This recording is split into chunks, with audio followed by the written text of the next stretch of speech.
অসমৰ ছাত্ৰ-ছাত্ৰীসকল তোমালোক সকলোকে আমাৰ এই চেনেলটোলৈ পুনৰবাৰ স্বাগতম জনাইছোঁ। বহুতো ছাত্ৰ-ছাত্ৰীয়ে ইউটিউবৰ কমেণ্ট ছেকশ্যনত হওক বা হোৱাটছআপত মেছেজ কৰি সুধি আছিলে যে ছাৰ মেথছৰ কাৰণে আমি কি কমন চাব লাগিব বা কি চাব লাগিব অলপমান আমাক কৈ দিব লাগে। এতিয়া তোমালোকে চোৱা মেথছৰ তোমালোকক যিমান কমন নিদিয়ক কিয় কমন চাই গৈ তোমালোকে এইবাৰৰ পৰীক্ষা ভাল হ'ব বুলি আশা কৰাটো তোমালোকৰ ভুল। কাৰণ একজেক্ট তোমালোকক কোনেও এইবাৰ পৰীক্ষাত কমন দিব নোৱাৰে। ঠিক আছে, তোমালোকে গোটেই চিলেবাছটো ভালদৰে পঢ়িব লাগিব, ভালদৰে চাব লাগিব। চোৱাৰ পিছত তোমালোকে প্ৰত্যেকটো চেপ্টাৰৰ গোটেইখিনি তোমালোকে ভালদৰে বুজি ল'ব লাগিব। তথাপিও মই তোমালোকক কি চাব লাগিব অলপমান তোমালোকক কৈ দিম, তোমালোকে সেইখিনি যদি বিচৰা চাই যাব পৰা। ঠিক আছে, প্ৰথমতে তোমালোকে 1.1 উলিয়াই ল'বা। ঠিক আছে, 1.1ৰ তোমালোকে কুৱেশ্যন নম্বৰ 1 আছে। কুৱেশ্যন নম্বৰ 1 আছিল ইউক্লিডৰ কলন বিধি ব্যৱহাৰ কৰি গসাউ উলিওৱা। এই কুৱেশ্যন নম্বৰ 1ৰ প্ৰথমটো, তাৰপিছত তৃতীয়টো, 3 নম্বৰটো আৰু 7 নম্বৰটো তোমালোকে চাবা। ঠিক আছে, এই তিনিটা তোমালোকে চাবা। নেক্সট তোমালোকে চাব লাগিব ইয়াৰে কুৱেশ্যন নম্বৰ 2টো ইম্পৰ্টেণ্ট। ঠিক আছে, তাৰপিছত তোমালোকে চাবা কুৱেশ্যন নম্বৰ ইয়াৰে 5টো চাবা। তাৰপিছত তোমালোকে ইয়াৰে 4টো চাবা। এইকেইটা তোমালোকে চাবা।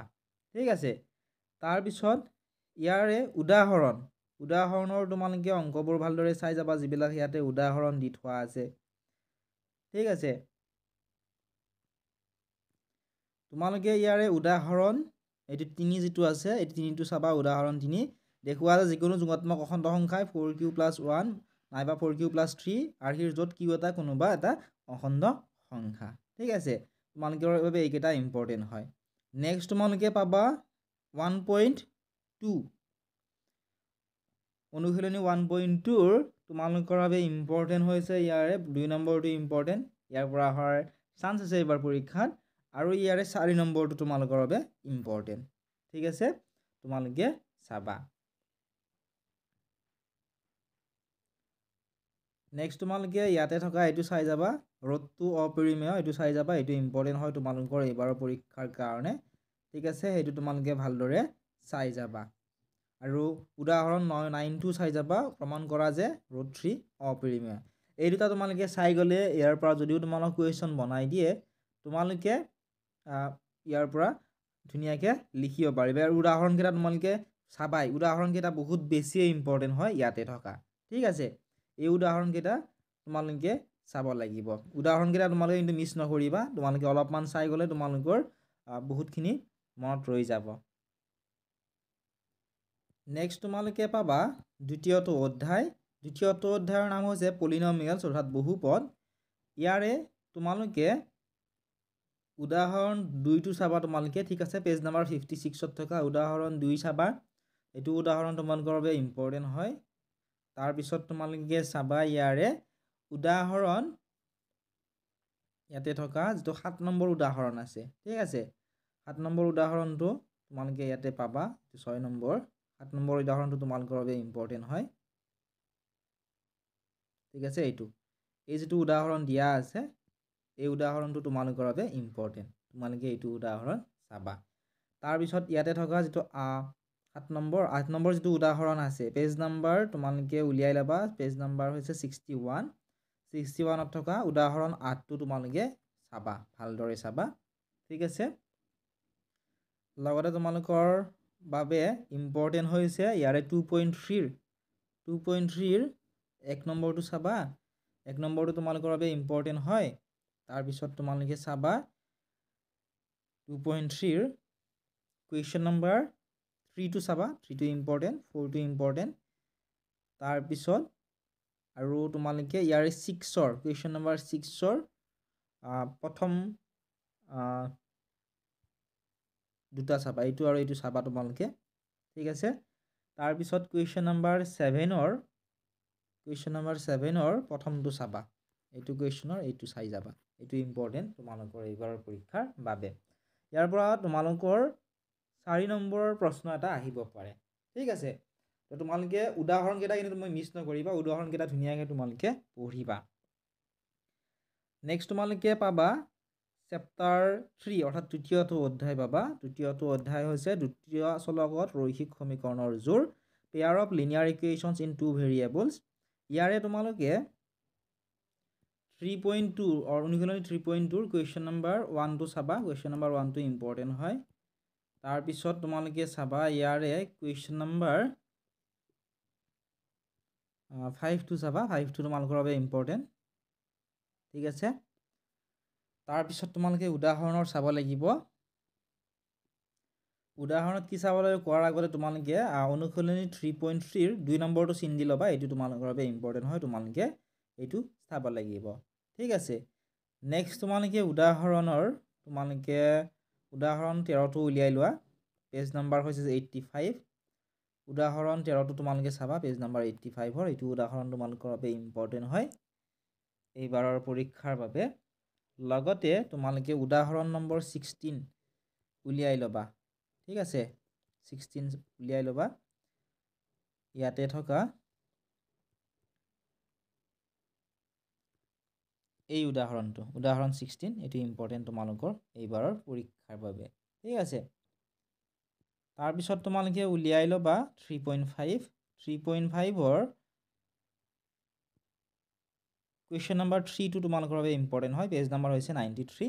পেজ নম্বৰ 93ৰ কুৱেশ্যন নম্বৰ 3টো তোমালোকৰ পৰীক্ষাৰ বাবে বহুত বেছি ইম্পৰ্টেণ্ট।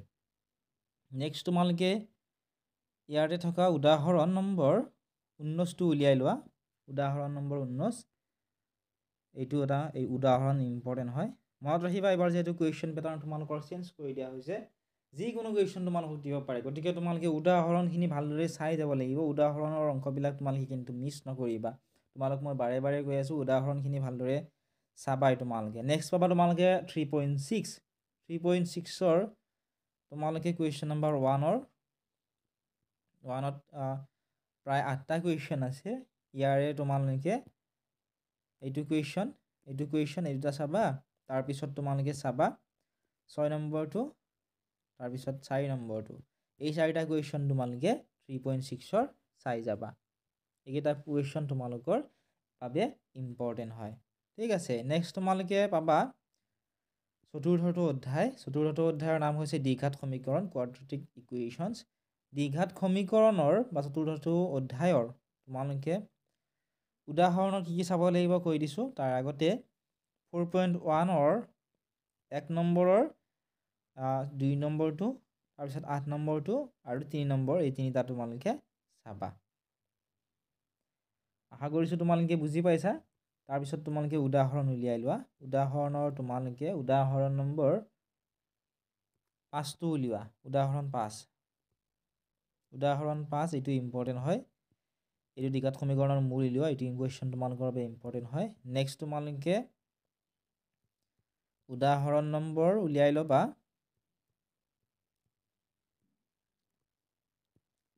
উদাহৰণ 12টো উলিয়াবা। এইটো উদাহৰণ তোমালোকৰ বাবে ইম্পৰ্টেণ্ট হয়। ঠিক আছে। নেক্সট তোমালোকে চাবা উদাহৰণ নম্বৰ 13টো ইম্পৰ্টেণ্ট তোমালোকৰ এইবাৰৰ পৰীক্ষাৰ বাবে। এতিয়া চোৱা, তোমালোক উদাহৰণখিনি যিহেতু চাবলৈ কৈছোঁ, তোমালোকে ভাবিব পৰা যে আমাক দেখোন এইটো কুৱেশ্যন নিদিলে, কিন্তু তোমালোক উদাহৰণত থকাৰ নিচিনাই তোমালোকৰ কুৱেশ্যন তোমালোকক দিব। উদাহৰণত থকা এই কুৱেশ্যনবিলাক তোমালোকে যেতিয়া ভালদৰে কৰিব পাৰিবা, তেতিয়াহ'লে তোমালোক বনাই দিলেও তোমালোকে সেই কুৱেশ্যনটোৰ আনচাৰ ধুনীয়াকৈ পৰীক্ষাত তোমালোকে লিখিব পাৰিবা, ইজি পাবা তোমালোকে। ঠিক আছে। নেক্সট তোমালোকে পাবা অনুশীলনী 4.3। 4.3ৰ তোমালোকৰ বাবে ইম্পৰ্টেণ্ট হৈছে কুৱেশ্যন নম্বৰ 3টো। কুৱেশ্যন নম্বৰ 3ৰ ইম্পৰ্টেণ্ট হৈছে ইয়াৰে প্ৰথমটো, 5 নম্বৰটো আৰু 2 নম্বৰটো। এইকেইটা কুৱেশ্যন তোমালোকৰ বাবে ইম্পৰ্টেণ্ট হয়। ঠিক আছে। নেক্সট ইয়াৰে ইম্পৰ্টেণ্ট হৈছে কুৱেশ্যন নম্বৰ তোমালোকৰ বাবে 6টো ইম্পৰ্টেণ্ট, 8টো ইম্পৰ্টেণ্ট। 6, 8 আৰু 9, এই তিনিটা কুৱেশ্যন তোমালোকে ইয়াৰ চাবই লাগিব। ঠিক আছে। যদি এতিয়ালৈকে তোমালোকে চোৱা নাই, এতিয়াও বহুতখিনি সময় আছে। তোমালোকে ভালদৰে সেইখিনি এতিয়াও কৰি চোৱা, যাতে তোমালোকৰ পৰীক্ষাত তোমালোকৰ কোনো ধৰণৰ অসুবিধা তোমালোকে নোপোৱা, তোমালোকে আনচাৰকেইটা ভালদৰে তোমালোকে কৰিব পৰা। ঠিক আছে। নেক্সট তোমালোকে পাবা চেপ্টাৰ নম্বৰ 5। চেপ্টাৰ নম্বৰ 5ৰ হৈছে সমান্তৰ প্ৰগতি এৰিথমেটিক প্ৰগ্ৰেশ্যনছ সমান্তৰ প্ৰগতিৰ তোমালোকে উদাহৰণ উলিয়াই ল'বা উদাহৰণৰ তোমালোকে ইয়াৰে চাব লাগিব উদাহৰণ নম্বৰ তোমালোকে স্ক্ৰল কৰিবা অলপ তলৰ ফালে আছে ইম্পৰ্টেণ্ট উদাহৰণ কেইটা উদাহৰণ 5টো উলিয়াই লোৱা উদাহৰণ 5 এইটো উদাহৰণ ইম্পৰ্টেণ্ট হয় তোমালোকৰ এইবাৰৰ কাৰণে তোমালোকে চাবা এই উদাহৰণটো এটা সমান্তৰ প্ৰগতিৰ তৃতীয় আৰু তৃতীয় পদ 5 আৰু সপ্তম পদ 9 হ'লে সমান্তৰ প্ৰগতিটো নিৰ্ণয় কৰা ঠিক আছে সমাধানটো ধুনীয়াকৈ দি থোৱা থাকে উদাহৰণবিলাকত ভালদৰে তোমালোকে চাবা নেক্সট তোমালোকে উদাহৰণত থকা যিটো 7 নম্বৰ উদাহৰণ আছে এই 7 নম্বৰ উদাহৰণটো তোমালোকৰ বাবে ইম্পৰ্টেণ্ট হয় এইটো উদাহৰণ ঠিক আছে এইটো উদাহৰণ তোমালোকে ভালদৰে চাবা নেক্সট তোমালোকৰ বাবে উদাহৰণ ইম্পৰ্টেণ্ট হৈছে ইয়াতে থকা 9 নম্বৰ যিটো উদাহৰণ আছে এই 9 নম্বৰ উদাহৰণটো তোমালোকৰ বাবে ইম্পৰ্টেণ্ট হয় তোমালোকে চিন দি লোৱা ঠিক আছে তাৰপিছত তোমালোকে উলিয়াই লোৱা উদাহৰণ নম্বৰ 14 উদাহৰণ নম্বৰ 14 উলিওৱাৰ আগতে তোমালোকক অনুশীলনী 5.2 পাবা অনুশীলনী 5.2ৰ ইম্পৰ্টেণ্ট কুৱেশ্যন হৈছে ইয়াতে থকা 4 নম্বৰটো এইটো কুৱেশ্যন ইম্পৰ্টেণ্ট এইটো কুৱেশ্যন চাবা তাৰপিছত তোমালোকৰ বাবে ইম্পৰ্টেণ্ট হৈছে ইয়াতে থকা যিটো 11 নম্বৰ প্ৰশ্ন আছে এইটো ইম্পৰ্টেণ্ট হয় 11 নম্বৰটো তাৰপিছত তোমালোকৰ বাবে 14 নম্বৰটো ইম্পৰ্টেণ্ট হয় 14 নম্বৰটো চাবা আৰু 16 আৰু 17 এইকেইটা কুৱেশ্যন তোমালোকৰ বাবে বহুত বেছি ইম্পৰ্টেণ্ট হয় ঠিক আছে নেক্সট উদাহৰণ তোমালোকে পাবা উদাহৰণৰ তোমালোকে চাব বহুত কেইটা কুৱেশ্যন তোমালোকে উদাহৰণৰ চাব লাগিব উদাহৰণ নম্বৰ 11টো চাবা এইটো উদাহৰণ তোমালোকৰ বাবে ইম্পৰ্টেণ্ট হয় ঠিক আছে উদাহৰণ নম্বৰ 11 চাবা তাৰপিছত তোমালোকে উদাহৰণ নম্বৰ 13টো চাবা উদাহৰণ নম্বৰ 13 তাৰপিছত উদাহৰণ নম্বৰ 14ৰ তোমালোকে প্ৰথমটো চাই যাবা ঠিক আছে যোগফল নিৰ্ণয় কৰা প্ৰথমটো তোমালোকে চাই যাবা এইখিনিয়ে আছিল আজিৰ এই ভিডিঅ'টিত নেক্সট ভিডিঅ'টিত পাৰ্ট 2ত বাকি থকা লেচন কেইটাখিনি বুজাই দিবলৈ চেষ্টা কৰিম যদি লাগে এটা কমেণ্ট ছেকশ্যনত কমেণ্ট কৰি জনাবা চেনেলটো যদি ছাবস্ক্ৰাইব কৰা নাই ছাবস্ক্ৰাইব